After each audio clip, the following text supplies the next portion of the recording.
vou começar pela Grécia e depois chegar onde eu quero, tá?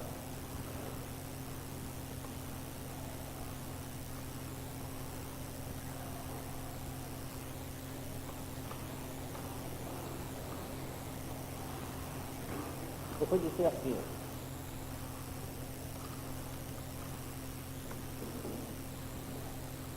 o pensamento ou a especulação, quando ela surge na Grécia, com os pré-socráticos, nas colônias gregas na Jônia, na Sicília, em Eléia, tem uma orientação, que não há nenhuma dúvida quanto a isso, materialista, predominantemente materialista, ou elementar, no sentido de que os pré-socráticos, eles investigam o tipo de pesquisa que eles fazem, a investigação que eles fazem, é sobre a natureza. É isso que importa aos pré-socráticos. Eles acreditam que a razão ou o pensamento pode conhecer a natureza, entender a natureza. E é isso que eles fazem. Sempre com uma orientação para a matéria, para o elemento. Está bem como eu estou dizendo, né? Com Sócrates, vai haver uma mudança nessa orientação. O pensamento vai tomar uma outra orientação. E isso vai ficar muito evidente num discípulo de Sócrates, que é o Platão. Vamos dizer que o pensamento vai abandonar, ou vai se desviar da sua orientação materialista para os elementos, para a matéria, e ele vai se orientar para o alto, ou para as ideias. Então eu vou dizer que está surgindo com Sócrates, porque foi com Sócrates quem deu quem teve a influência sobre Platão e quem deu essa orientação ao pensamento, surge uma orientação que eu vou chamar de idealista, ou surge o idealismo, com esse abandono, no sentido de que Platão aponta para alguma coisa que ele diz que é a ideia, que seria o objeto ou o elemento a ser pensado, e a ideia sendo alguma coisa transcendente, ou seja, separado da matéria. E que o pensamento não teria nada que descobrir na matéria, mas que ele deveria se dirigir para a ideia. Está bem? Presta atenção, porque o que me importa nesse momento é marcar aqui esse direcionamento do pensamento para o que eu estou falando de idealismo. Está vendo vamos dizer assim, Platão está mudando a orientação do pensamento, está fundando uma nova orientação do pensamento. Ao apontar o pensamento, ou apontar o real como sendo ideia. Vê se está bem assim. Tá? Está entendendo já? Eu disse que isso seria o nascimento do idealismo. Tá? É isso que nesse momento eu estou marcando. Uma posição que eu estou chamando de materialista e uma posição idealista. Uma posição que era dos físicos, como os pré-socráticos se denominavam, eles chamavam de físicos, porque eles investigavam a física ou a natureza, e Platão introduzindo a questão da ideia, introduzindo a ideia como sendo o elemento do pensamento, e dizendo que a matéria, aquilo que os pré-socráticos pensavam, ele disse que a matéria é uma loucura. Então, se os pré-socráticos pensavam a matéria, essa orientação materialista é uma demência. É um momento importantíssimo nos rumos do pensamento. Isso vai nos custar muito caro. Parece que vamos ver as consequências que isso vai ter. Isso vai custar muito caro. A humanidade vai pagar um preço alto por esse desvio. O pensamento vai fazer. Você está bem, né?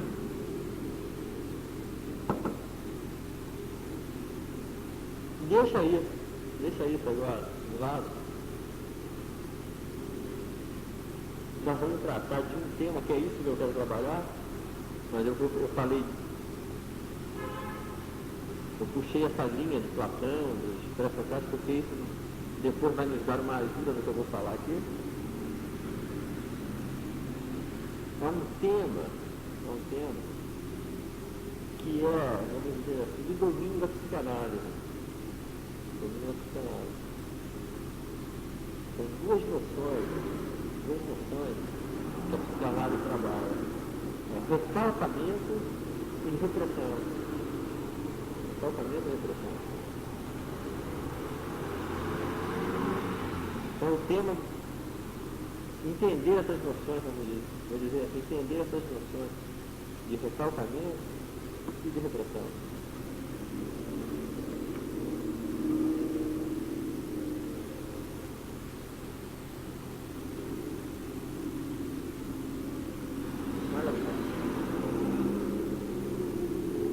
Vamos dizer que essa noção de recalcamento, ela tem um correlato que é a de recalcado. Essas duas noções, elas caminham sempre juntas. Recalcado. O recalcamento implica o recalcado, o pressupõe o recalcado. O recalcado pressupõe o recalcamento. Né? O recalcado é que pressupõe o recalcamento. Mas vamos dizer então que essas duas noções, elas estão correlatas. Elas têm uma união íntima, recalcamento e recalcado. E o que Freud nos ensinou, o que a psicanálise, uma doutrina que passou a se chamar psicanálise, liberou, é que o recalcado é o inconsciente.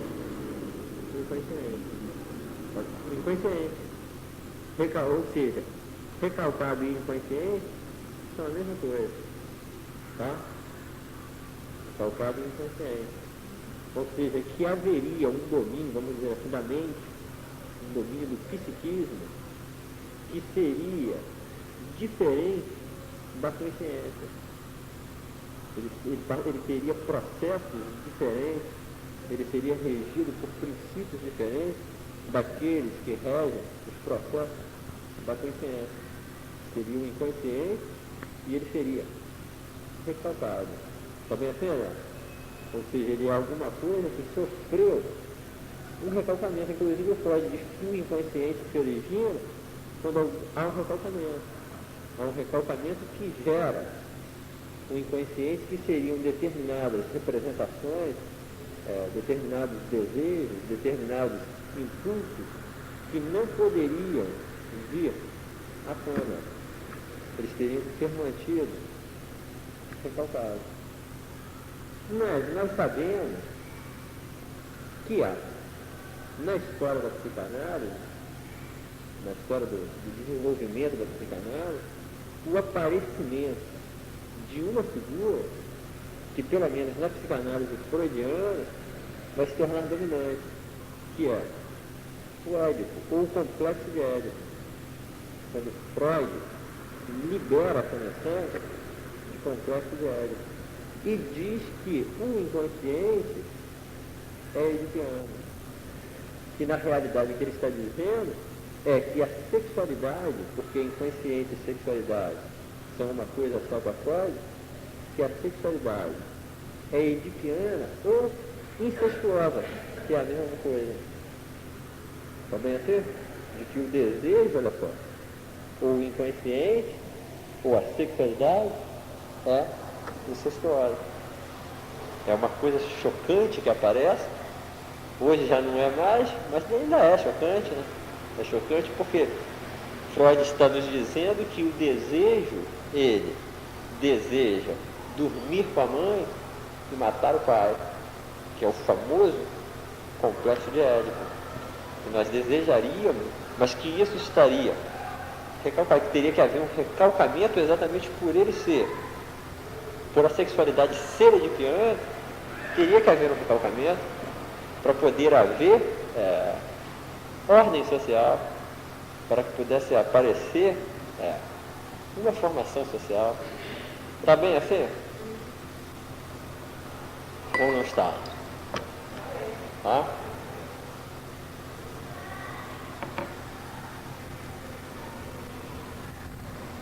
Vamos dizer assim, um recalcamento. Como eu disse, ele tem o recalcante, vamos dizer, o tema do recalcamento, ele se desdobra em recalcante e recalcado. Aquilo que recalca e o que é recalcado. Segundo o que eu estou dizendo, o que é recalcado é a sexualidade que é incestuosa. E vamos dizer que o que é recalcante seria, vamos dizer, a lei. A lei seria o recalcante. Porque olha só, olha a argumentação que o Freud faz, partindo de um etnólogo que é o Frazer, que o Freud estudou e que teve muita influência nos trabalhos que o Freud fez. O Frazer era um etnólogo, não era psicanalista, mas o Freud faz um trabalho em cima da obra do Frazer e faz uma argumentação que vem do Frazer no sentido de que se a lei proíbe alguma coisa, olha só, se a lei proíbe alguma coisa, é porque aquilo que a lei proíbe é desejado, ou haveria um instinto que deseja o que a lei proíbe, no sentido de que não haveria sentido, pensa o Freud, da lei proibir alguma coisa que não fosse desejado. Estão entendendo? Então veja só qual é a argumentação aqui. Já que a lei proíbe o incesto, que há uma proibição do incesto, vamos dizer assim, que é universal, ou seja, em todas as formações sociais, o incesto é proibido, a relação sexual ou o casamento entre progenitores, filhos e progenitores e entre irmãos seria proibido. Então isso nos levaria a entender que o desejo ele é edipiano, ou seja, se o incesto é proibido, se há uma lei que proíbe o incesto, é porque o desejo o incesto. Está bem assim? É uma argumentação, é uma maneira de raciocinar, que é um procedimento que o Freud, que é o freudiano. Vê se está bem. Está claro assim, né?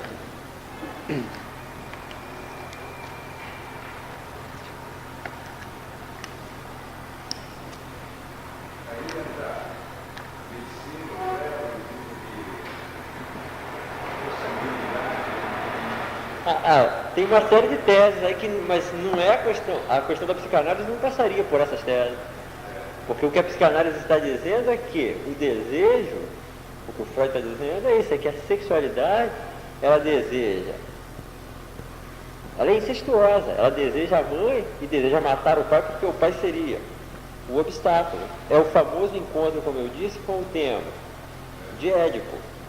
Tá? Olha só, então o Édipo apareceria aí como sendo a realidade profunda do inconsciente.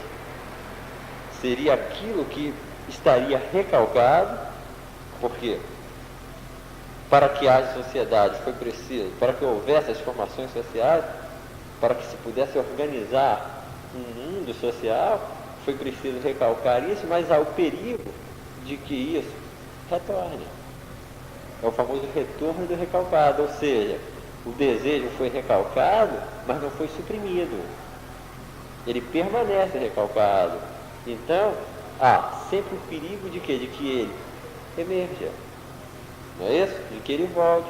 Então é preciso determinados, vamos dizer assim, mecanismos repressivos para impedir o retorno do recalcado.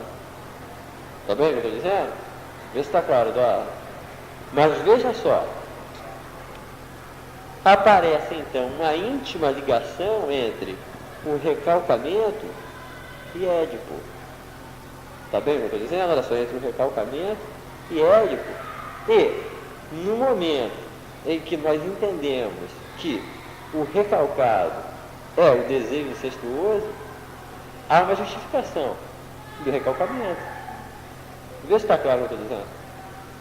Olha só, a ideia de Édipo, a descoberta desse complexo de Édipo, ele traria uma justificativa para o recalcamento. Vê se está bem, Eduardo, o que eu estou dizendo. Porque desde o momento em que o recalcamento está recalcando é o desejo incestuoso, ora, então o recalcamento é um mal necessário. Porque ele é a justificativa, ele é a condição, vamos dizer assim, para que a sociedade humana, para que o homem pudesse sair, vamos dizer, de um estágio que seria o da animalidade, para se humanizar. Então, a ideia de Édipo, ela traz uma justificativa para o recalcamento. Eu não sei se está bem assim como eu estou dizendo. Vê se está bem. Agora, vai começar aqui, talvez aparecer o que eu falei no início. Aqui, há algumas coisas que nós temos que marcar. Primeiro, é essa ligação, essa tendência do pensamento psicanalítico para o Édipo. Como é que essa noção de Édipo, de um desejo incestuoso, ela se tornou predominante no pensamento freudiano e acabou dominando todo o pensamento do inconsciente. Tá? Todo o pensamento do inconsciente. Vamos dizer então, olha só aqui, de onde vem esse tema do Édipo? Nós temos uma tragédia grega, nós temos uma lenda grega, que é a lenda de Édipo, a tragédia de Édipo de Sófocles, tá bem? E quando eu aponto para a tragédia grega, a tragédia de Édipo, eu estou apontando para o teatro. Vê se está bem o que eu estou dizendo. Para o teatro, então eu vou dizer para a representação. Olha só, para a representação. O teatro clássico. O teatro clássico aparecendo como sendo o teatro da representação. Então, quando o inconsciente e Édipo fazem um só, o inconsciente ele aparece como um teatro. Vê se vocês estão entendendo o que eu estou falando. Olha só, o inconsciente seria um teatro onde se desenrolaria uma cena. E essa cena seria essa cena de piano. Então o teatro, o inconsciente estaria aparecendo para a psicanálise freudiana como sendo representação. Vê se estão entendendo o que eu estou falando. Tá? Tá claro assim? Eu vou dizer o seguinte. Eu disse que o Édipo, ele surge de uma argumentação. Não é isso? Que uma argumentação, um raciocínio lógico, ele liberou Édipo para Freud. Tá claro? Então eu vou dizer que Édipo é, na realidade, uma ideia. Vê se vocês estão entendendo. Olha só, Édipo é uma ideia. Mas o inconsciente, ele é um lugar de paixões, de forças, de pulsões, de instintos, vamos dizer assim. Mas essa ideia de Édipo foi lançada para o domínio, vamos dizer, das paixões. E inclusive se torna aí princípio motor. Estão entendendo o que eu estou falando? Era só uma ideia, se torna princípio motor. Estão entendendo? Porque a Édipo vai aparecer como sendo o inconsciente. Ele foi lançado para o inconsciente. Mas eu estou dizendo que ele decorre de um raciocínio. Seria uma ideia. Está bem assim como eu estou dizendo? Vê onde ela está claro. Ou não? Tá? Ou não? Se não tiver, essas falam. Então deixa isso aqui.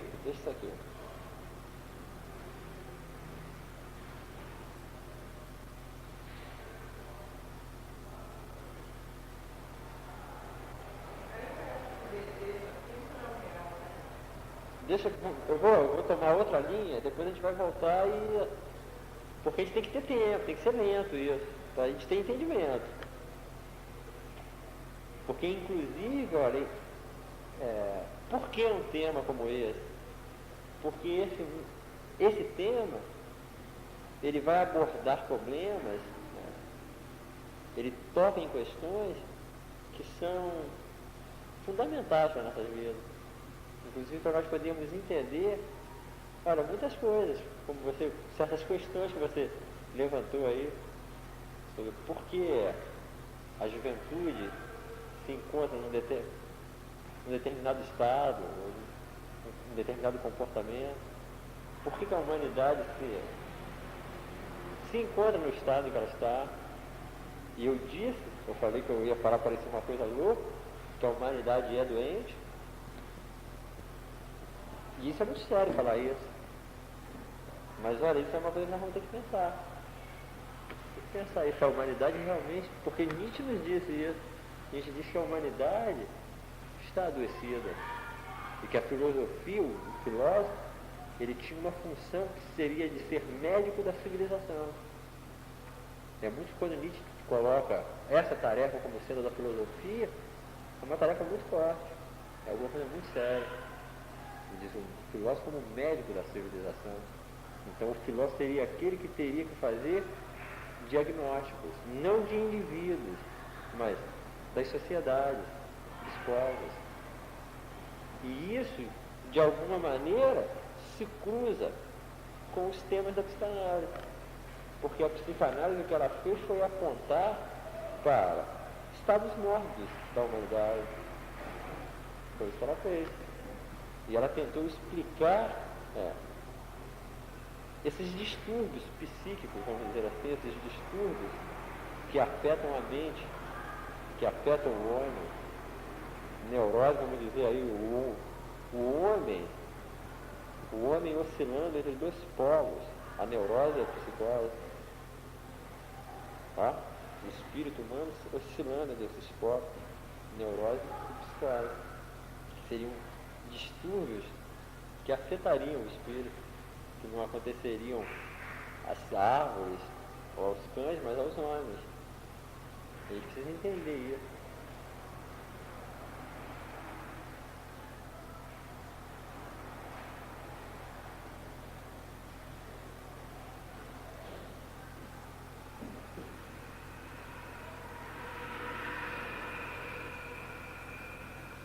Vamos dizer assim,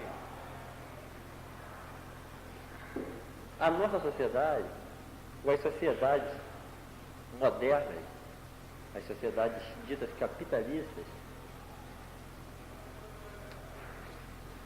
elas são sociedades altamente repressivas. Quanto a isso não há dúvida nenhuma. As estruturas de repressão percorrem as sociedades modernas. As sociedades modernas, elas abundam em estruturas de hierarquização, de exploração e de sujeição. Tá bem? Olha, que se nós fizermos um inventário das nossas instituições, nós vamos ter uma surpresa. Talvez quase todas elas estejam nesse lugar. São instituições para servir a exploração, para produzir sujeição e produzir hierarquização. Mas vamos dizer assim, vamos tentar dar amplitude a esse tema. Entender, olha só, quando a gente fala de uma formação social, aparece o tema aqui da produção social. Falar de formação social é falar de um modo de produção social, porque toda sociedade, ela é um modo de produção, ela determina, vamos dizer assim, um modo de produção, uma economia, tá? Um sistema econômico, como no sentido de que uma sociedade, ela organiza a produção. Toda sociedade, ela tem uma organização da produção. Os agentes, ela distribui os agentes da produção, ela ela determina os modos como as coisas serão produzidas. Vamos dizer também que ela vai criar registros da produção. Tá claro? A sociedade faz isso, ela registra, ela determina a produção, ela produz registros e ela produz também consumo. Tá bem? Vamos dizer assim, uma formação social, o que uma formação social faz é isso. Ela seleciona, ela faz uma seleção de coisas que vão passar naquela formação social e coisas que não vão passar. Tá? Então há toda uma questão aqui da produção social. Quando nós abordamos o tema de uma formação social, aparece a produção. Mas há também uma outra questão, que é a reprodução social. Então, vê se a gente percebe a diferença aqui. Há a produção e a reprodução, ou seja, como é que uma sociedade reproduz o seu modo de produção. Vê se vocês estão entendendo. Está entendendo, já? Porque uma sociedade que não produza os modos de reprodução, ela vai desaparecer. Então ela tem que produzir também os modos de reprodução. Tá bem? Ou não? Se eu digo isso, e eu digo que uma sociedade é repressiva, aparece um tema difícil. Surge uma questão aqui muito, muito séria para nós. Por quê? Por que e como se reproduz a repressão? Estão entendendo? Porque, olha só, se eu digo que vamos dizer assim, se uma sociedade, que eu disse que no caso é a nossa, ela se confunde com as estruturas de sujeição, de repressão e de hierarquização, como é que ela se reproduz? Vê se vocês não entendendo. O Eduardo está claro. Não sei se está bem. Ora, é preciso que aqueles que estão submetidos e os que estiverem dentro dessa sociedade estarão submetidos a essas estruturas que eu estou falando, de sujeição, de repressão, de hierarquização, mas é preciso que eles desejem tudo isso, senão isso não se reproduziria. Vê se vocês estão entendendo. Olha, é muito sério o que eu estou falando. Tem que se desejar a repressão, desejar a sujeição e desejar a hierarquização. Quando eu falo isso, é preciso que os súditos, vamos dizer assim, desejem a sujeição, mas nesse momento, se vocês aceitarem essa proposição, nós temos que abandonar as orientações que eu vou dizer assim, banais e ingênuas que o marxismo nos deu, de que o desejo é enganado, de que as massas são enganadas, porque eu estou dizendo que o problema seria que o desejo deseja a repressão. Eu não sei se está bem. Está claro?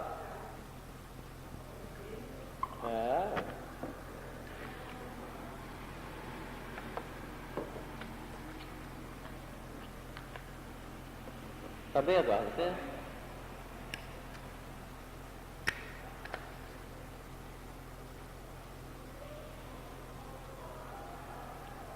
Voltemos então ao que eu estava falando antes, do recalcamento e do édipo.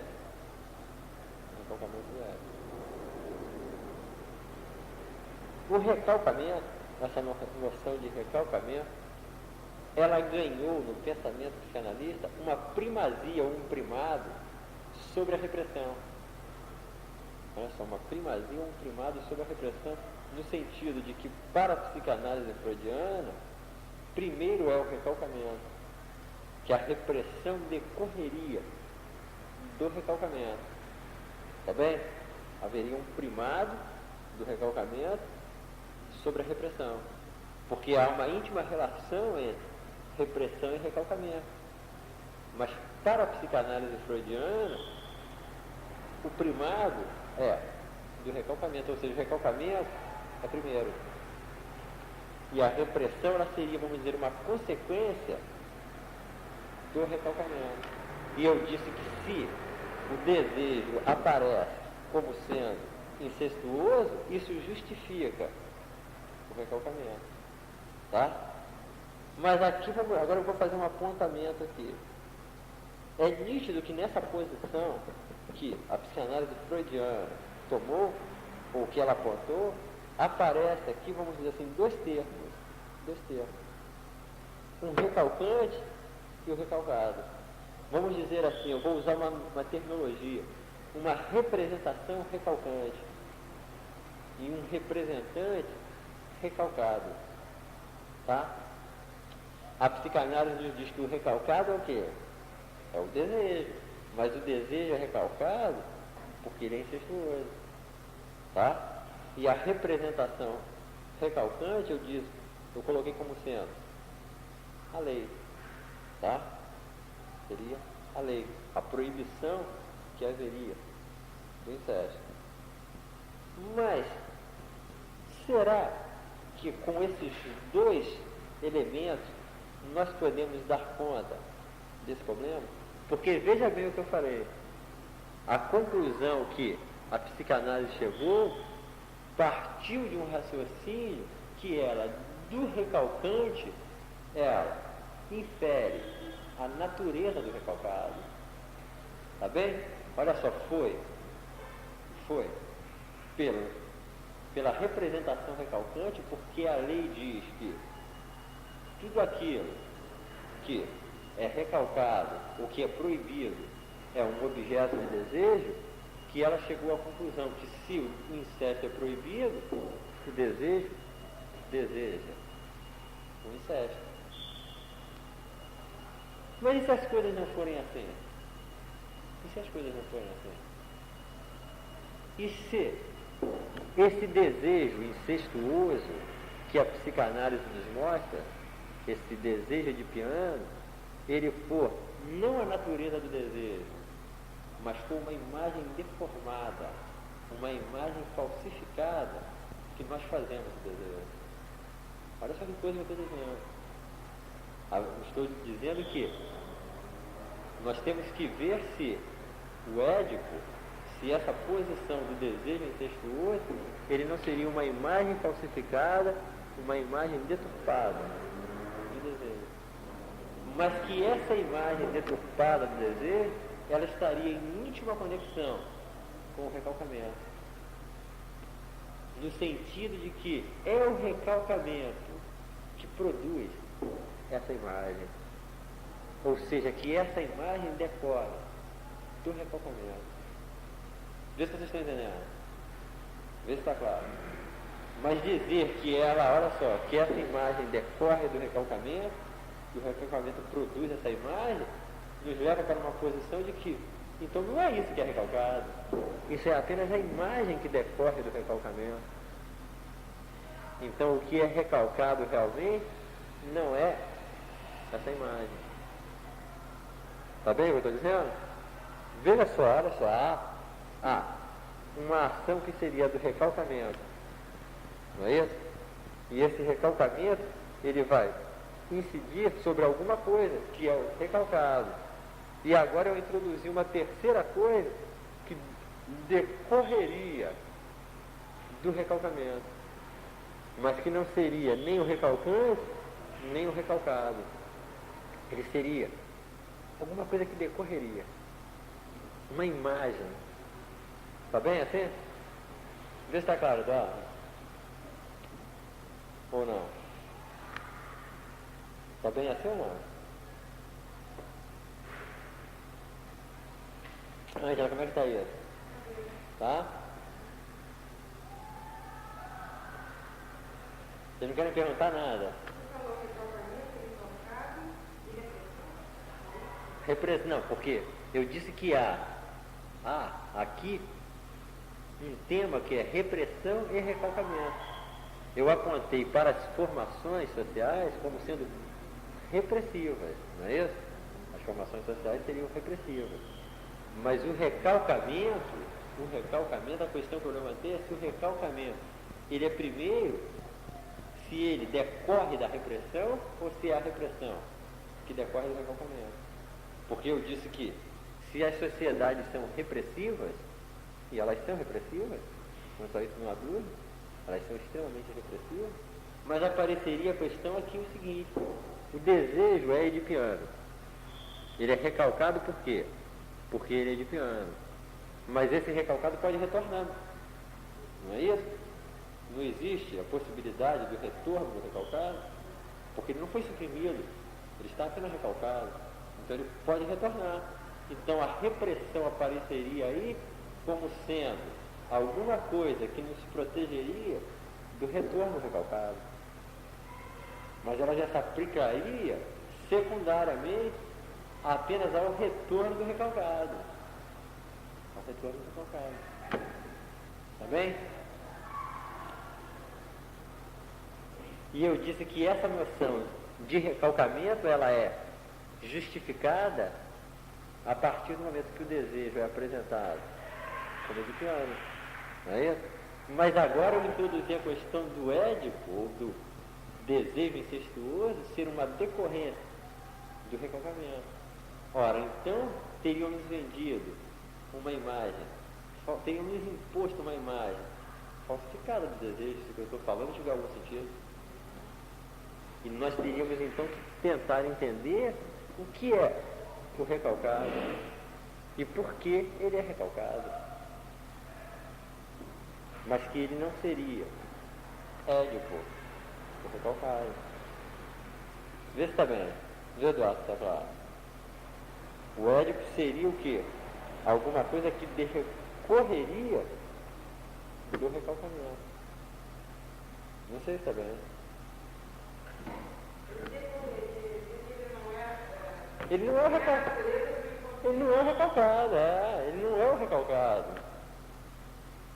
Mas quando há o recalcamento, aparece essa imagem que é édipo.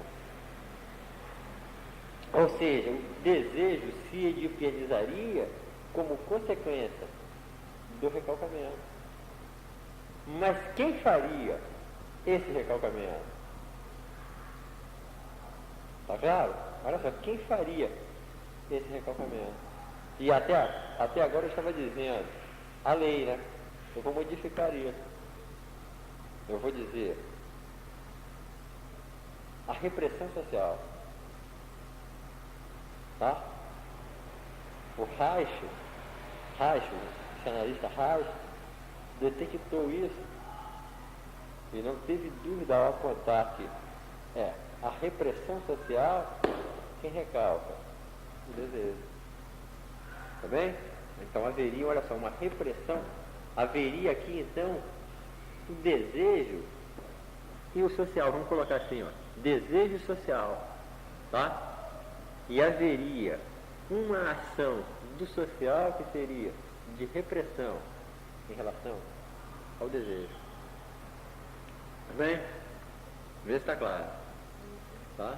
Mas haveria também a questão da reprodução de uma formação social repressiva.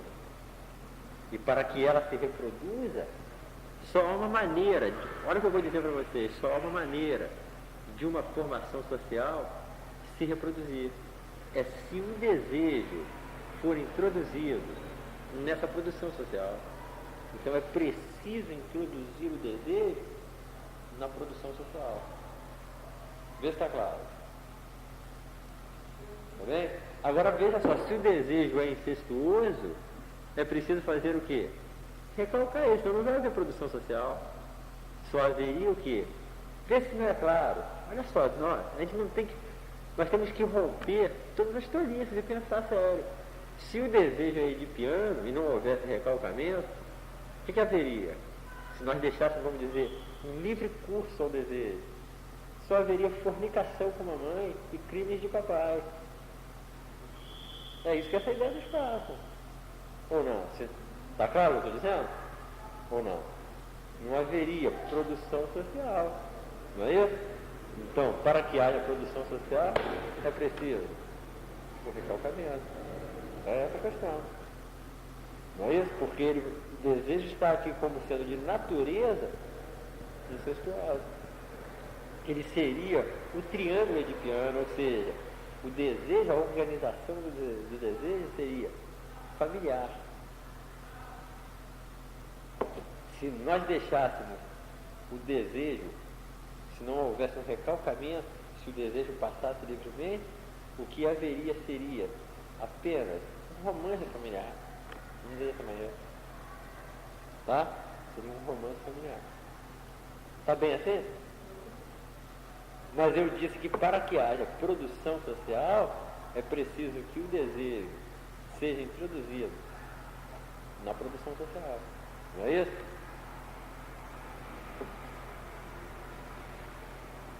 Então é preciso fazer com que o desejo reproduza, vamos dizer assim, um sistema econômico e reproduza isso em massa. Vê, Eduardo, está claro? Olha só, um determinado sistema econômico, porque uma produção social, estou dizendo, é um determinado sistema econômico. Não é isso? Então é preciso fazer com que o desejo, ele, reproduza esse sistema econômico. Tá bem? Agora eu vou dizer então o seguinte, eu coloquei o Édipo, ou o desejo incestuoso, como sendo apenas uma imagem que decorre do recalcamento. Então o recalcado, eu disse, não pode ser edipiano. Não é isso? Ele não é Édipo. Mas eu vou dizer que o recalcado é a sexualidade. Tá claro? Olha só, o recalcado é a sexualidade. Só que ela não é edipiana. Vê se vocês estão entendendo. Eu mantive o recalcado como sendo a sexualidade. Mas eu digo que ela não é edipiana. Ora, então por quê? Por que o desejo ou a sexualidade é recalcada e afirmam que ela deve ser recalcada? Talvez porque o desejo seja revolucionário, porque o desejo ameace as formações sociais. Vê se vocês estão entendendo o que eu estou falando. Vê, Eduardo, está claro? Olha só o que eu estou dizendo.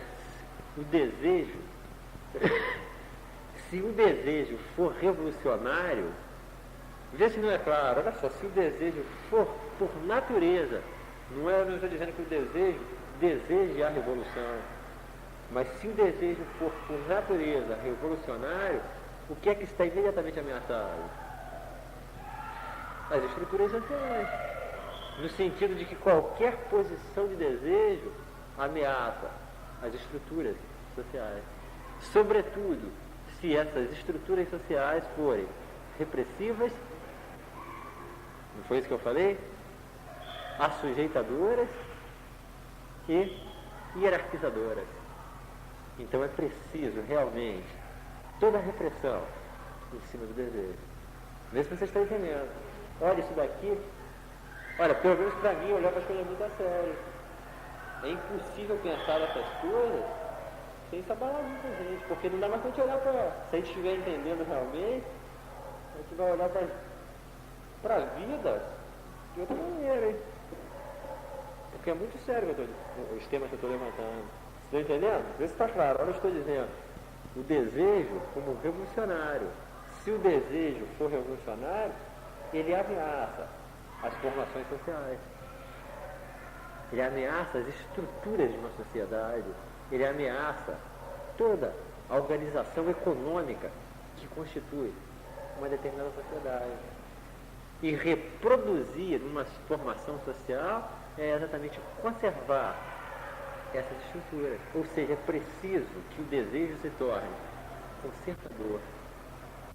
Eu não sei se está bem. Conservador. É preciso.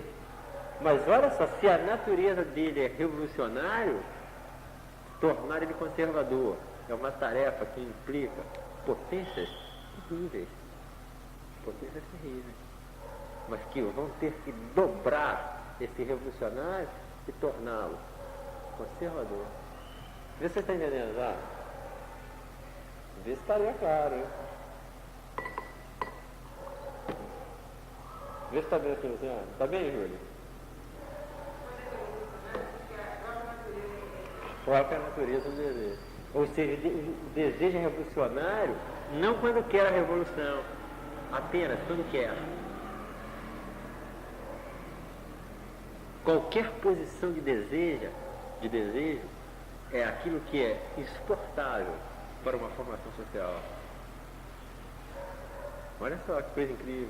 Ela seria insuportável, porque ela dizem certos pensadores que se lançaram para pensar esses temas, esses problemas, que se numa creche, olha só,